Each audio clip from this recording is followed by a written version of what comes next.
Hello, Aries. Thank you so much for being here. This is Spicy Sunflower Tarot. I'm heading into a reading for you in regard to this full moon in Aries that we are getting ready to have. 1 second, I just dropped my beautiful gemstone that I had sitting on these cards, so I don't want to lose that. This is the Whisper of Lord Ganesha, and I'm going to shuffle a few times, or just one actually, just one good time. Pull one card for you. This is an oracle card deck meant to give some insight and understanding into what needs to be released under the light of the full moon that we have October 6th. This is joy. This is I would really like you to feel, what does joy mean to you? This is card number 47. 4 and 7 add up to the number 11, which can then be reduced to the number 2. So if numbers are something that you're interested in, you can look up 47, you can look up 11, and you can look up 2. See if those numbers have any relevance or consequence to you at all. But joy, overwhelming, overarching joy. What does joy mean to you? What makes you feel joy? When is the last time you felt joy? There's so many ways to interpret what that card means. And the image in the card is him going on a walk. It looks like they're just enjoying nature. They've got everything they need. They're celebrating with these garlands around their neck. So it seems like it's just it's a bright sunny day. Like I said, they're in nature, they're on the ground, their feet to the earth, they're earthing. And that's joy. That really is. And that's being in nature is joyful. So, Aries, when is the last time that you've been in nature? When is the last time that you felt joy? Something to consider, some things that you can contemplate. And that's why I'm here. That's what I really want to bring to this reading. I also, because this is a full moon in your sign, Aries, fire energy. So this full moon is encouraging us to release, like every full moon does, and let go of what no longer serves us. I have the Arcanum Tarot here, and I'm asking for the sign of Aries, what do they need to let go of, release? You know, it's time. It's time to put down those we get our clutches in something. We attach. Is there something you can detach from for your highest good? Aries. Ace of Wands. 9 of Pentacles. King of Swords. Very interesting. This is a good combination of the elements of air, earth, fire.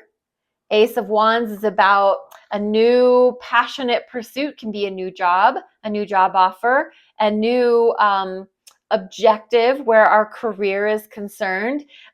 Ace of Wands can also be romantic, actually physical intimacy. Ace of Wands can be just that, it's good, it's ripe. It's ripe for romance. And 9 of Pentacles is independence. Generally a single energy, being on your own, self-sufficient, entrepreneurial, a real investment strategist, someone that knows how to make a mountain out of a molehill financially.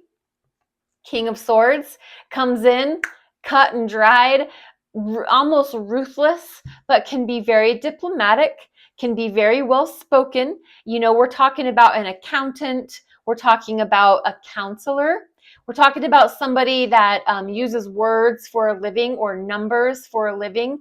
Communication, and their sword drawn, held at their chest. They're not going to go looking for a fight, but they're not going to turn one down, because they're going to have the last word, the last say, the last everything. This is a very King of Swords is no nonsense. They definitely don't mince words. They don't beat around bushes. They usually are very direct, very exact, And so what I think needs to be let go of, my interpretation, let go, Aries, of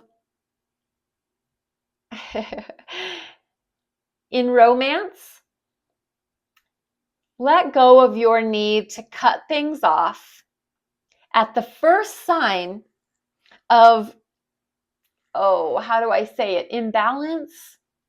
At the first sign of, there's a little rock in the boat, not in a good way. There's a little kerfluffle.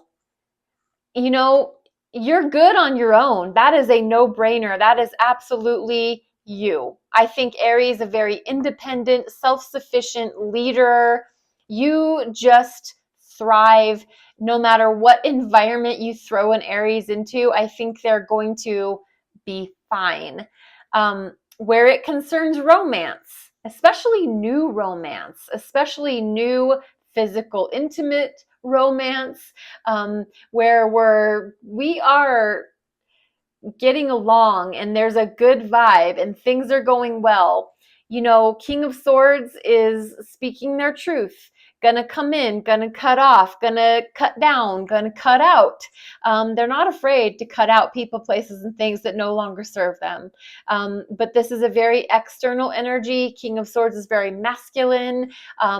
So my interpretation is, everyone's going to have flaws.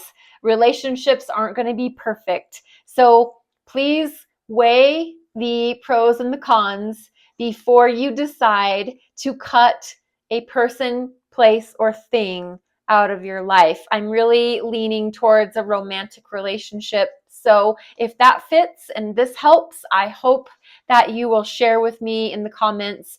Any interaction is helpful. I think it's a matter of you getting in touch with that Nine of Pentacles side, also your King of Swords side, but being very careful what you're cutting out in the realm of passion. And if that is your job, quitting your job because it's just whatever, quitting your relationship because it's just not meeting all the criteria. I think you get what I'm saying. And so if this fits, I hope it does. Please remember, like, share, subscribe, follow, repost. Any interaction with the channel is really helpful. And I'm on TikTok and I'm on YouTube. So thank you for being here. I hope that it blesses your life. Namaste.